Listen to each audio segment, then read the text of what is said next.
পাগলা মধু প্রকৃতির ভয়ঙ্কর এক রহস্যময় উপহার। নেপালের হিমালয় দুর্গম পর্বতে বিস্তৃত রয়েছে এক রহস্যময় এলাকা, যেখানে প্রতিটা পদক্ষেপে অনুভূত হয় প্রকৃতির গভীর রহস্য এবং ভয়াবহ উপস্থিতি।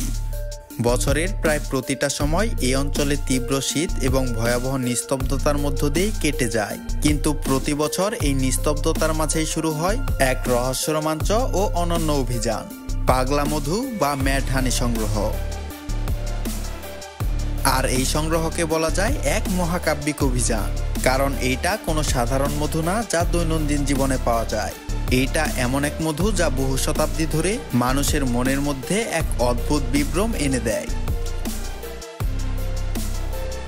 এই মধু এতই রহস্যময় ও বিপজ্জনক যা একবার সেবন করলে মানুষকে নিয়ে যেতে পারে অলৌকিক জগতে, যেখানে কল্পনা আর বাস্তবের মধ্যে কোনো পার্থক্যই থাকে না। বিশ্বের সবচাইতে বড় মৌমাছি অ্যাপিস ল্যাবোরিয়াসা, যা শুধুমাত্র হিমালয়ের এই গিরিপথেই বাস করে, আর এরা তৈরি করে এমন এক মধু যার মধ্যে রয়েছে গ্রায়ানোটক্সিন নামের এক রাসায়নিক দ্রব্য। এই গ্রায়ানোটক্সিন এতটাই শক্তিশালী যে এটা মানুষের অনুভূতিকে পর্যন্ত বিকৃত করে দেয়। এই মধু খেলে মানুষের মনে হতে পারে সে অদ্ভুত অদ্ভুত সব কণ্ঠস্বর শুনতে পাচ্ছে, এমনকি তারা দেখতে পান তাদের চারপাশের জগৎ যেন গলে যাচ্ছে। আবার অনেকেই এক অলৌকিক বিভ্রমের মধ্যেই হারিয়ে যান, যেখানে বাস্তব আর কল্পনার সীমানা একদম মুছে যায়। গুরুং প্রজাতির মানুষেরা এই মধু সংগ্রহ করে আসছেন বহু বছর ধরে। তাদের কাছে এটা শুধুমাত্র একটা মধু না, এটা তাদের জীবনের অঙ্গ, জীবনের ঐতিহ্য এবং তাদের পূর্বপুরুষদের স্মৃতির প্রতীক। এই মধু সংগ্রহ করতে গেলে তাদেরকে যেতে হয় 800 ফুট খাড়া এক সিঁড়ির শীর্ষে।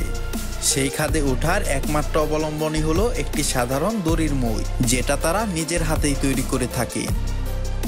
এই খাড়া পাহাড়ে উঠতে গিয়ে তাদের শরীরের প্রতিটা পেশি যেন নিজেদের শক্তির চরমে পৌঁছে যায়। তারা জানেন একটা মাত্র ভুল পদক্ষেপই তাদের জীবন নাশ করার জন্য যথেষ্ট। আর এই মধু সংগ্রহ করার জন্য যে সাহস প্রয়োজন সেটা এক কথায় অবিশ্বাস্য, কারণ প্রতিটা মুহূর্তে তাদেরকে জীবন মৃত্যুর সাথে লড়াই করে যেতে হয়। দড়ির এই মই ধরে এক এক ধাপ করে এগিয়ে যাওয়া মানে নিজেকে এক এক ধাপ করে মৃত্যুর দিকে ঠেলে দেওয়া। তবে তারা থেমে যান না, কারণ তারা জানেন তাদের এই সংগ্রহ শুধুমাত্র নিজেদের জন্য নয়, তাদের পূর্বপুরুষদের স্মৃতির জন্য এবং তাদের জীবন ধারণের জন্য তাদের এই সংগ্রহ। এই বিপজ্জনক যাত্রাপথে তাদের সঙ্গ নেয় সেই বিশাল আকৃতির মৌমাছির ভয়ঙ্কর বিষাক্ত দল, যা তাদের প্রতিটা পদক্ষেপেই বাধা হয়ে দাঁড়ায়। তাদের এক একটা দংশন যেন তাদের শরীরকে জ্বালিয়ে দেয়, কিন্তু সংগ্রাহকেরা জানেন তাদের এই ব্যথা সহ্য করা ছাড়া আর কোনো উপায় নেই। তারা তাদের মনোযোগ স্থির করে রাখেন, প্রতিটা পদক্ষেপেই মৃত্যু যেন তাদের অপেক্ষায় থাকে, কিন্তু তারা তো নির্ভীক। তাদের সাহস তাদের প্রতিটা পদক্ষেপে তাদের শক্তি যোগায়, প্রতিটা দংশনের ব্যথা যেন তাদেরকে আরো বেশি শক্তিশালী করে তোলে। মধু সংগ্রাহকদের সাথে থাকে বিশেষ কিছু সরঞ্জাম, যা সংগ্রহের সময় তাদের বেশ কাজে লাগে। একটা দড়ির মই, যা তাদের জীবন রক্ষাকারীর অবলম্বন, আর একটা ঝুড়ি থাকে যাতে মধু রাখা হয়, এবং সামান্য কিছু সুরক্ষা গিয়ার, যা তাদের মৌমাছির দংশন থেকে সামান্য কিছুটা সুরক্ষা দেয়। তারা জানেন মৌমাছিদের থেকে মধু সংগ্রহ করতে হলে তাদের মনোযোগ এবং ধৈর্যের চরমে পৌঁছাতে হবে। একটা বিশেষ লম্বা লাঠি, যাকে তাতাঙ্গটা বলা হয়, সেটা দিয়ে মধুর চাকগুলোকে কেটে ঝুড়িতে ফেলা হয়। প্রতিটা চাক কাটার সাথে সাথে মৌমাছিরা আরো রেগে যায় এবং তাদের আক্রমণের তীব্রতা বাড়িয়ে দেয়। এক সময় মধুর চাক থেকে মধু গড়িয়ে নিচে পড়তে থাকে, যা খাদের নিচে এসে একটা বড় পলিথিনে জমা হয়। মৌমাছিরা চারপাশে আরো ঘনীভূত হয়ে আসে, আর সংগ্রাহকেরা তাদের ধৈর্য ও সাহসিকতার সাথে সাথে তাদের কাজ চালিয়ে যেতে থাকে।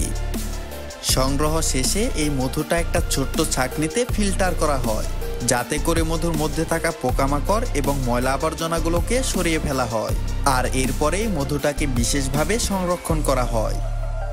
প্রথমে এটা খেতে কিছুটা মিষ্টি মনে হলেও কিছুক্ষণ পরেই মুখের মধ্যে ছড়িয়ে পড়ে এক অদ্ভুত ঝাঁঝালো অনুভূতি, আর এই ঝাঁঝালো স্বাদটাই মস্তিষ্কের মধ্যে এক ধরনের বিভ্রম তৈরি করার জন্য দায়ী, যা এক অলৌকিক অভিজ্ঞতা এনে দেয়। তবে স্থানীয়রাও এই মধু অত্যন্ত সতর্কতার সাথেই গ্রহণ করেন, কারণ তারা জানেন এটা অতি শক্তিশালী। তাই তারা শুধুমাত্র এটাকে ঔষধ হিসেবে ব্যবহার করেন এবং তারা এটা বিশ্বাস করেন এটা শারীরিক এবং মানসিকভাবে বেশ শক্তি দেয়। এই কুরং উপজাতির মানুষদের কাছে এই মধু শুধুমাত্র একটা প্রাকৃতিক ঔষধ না, বরং এটা তাদের জীবনধারার একটা অংশ। এটা তাদের পূর্বপুরুষদের স্মৃতি এবং তাদের ঐতিহ্যের প্রতীক। কিন্তু জলবায়ু পরিবর্তনের প্রভাবে এখন মৌমাছির সংখ্যা দিন দিন কমে আসছে, যার ফলে এই বিশেষ রেডোডেন্ড্রন ফুলের প্রাচুর্য বেশ কমে গেছে। এমনকি দুঃখজনক হলেও সত্য, আমেরিকাতে এক বোতল ম্যাড হানি $300 বিক্রি হয়, কিন্তু স্থানীয় এই কুরং উপজাতির মানুষেরা মধু বিক্রি করে পুরো বছরে মাত্র $1800 উপার্জন করতে পারে। তাছাড়া 2017 সালে যেখানে কুরং উপজাতির মানুষেরা 40 গ্যালন মধু সংগ্রহ করতেন, 2024 সালে এসে তা কমে 4 গ্যালনে গিয়ে দাঁড়িয়েছে। আর এই মধুর প্রাপ্যতা কমে যাওয়াতে কুরং উপজাতির মানুষদের মধ্যেও উদ্বিগ্নতা দিন দিন বেড়ে যাচ্ছে, কারণ এই মধু শুধু অর্থনৈতিক না, এটা তাদের জীবনধারার একটি অংশ। তারা জানেন এই মধু তাদের জন্য একটা মূল্যবান সম্পদ, কিন্তু এই মধু সংগ্রহ করার জন্য তাদের জীবন বাজি রাখতে হয়। আশা করছি মায়াবিন্দুর এই ভিডিওটা আপনাদের অনেক ভালো লেগেছে। আর আপনি যদি এমনই রহস্য রোমাঞ্চ ও আনকমন ভিডিও দেখতে ভালোবাসেন, তাহলে মায়াবিন্দু চ্যানেলটা সাবস্ক্রাইব করে রাখতে পারেন। ধন্যবাদ।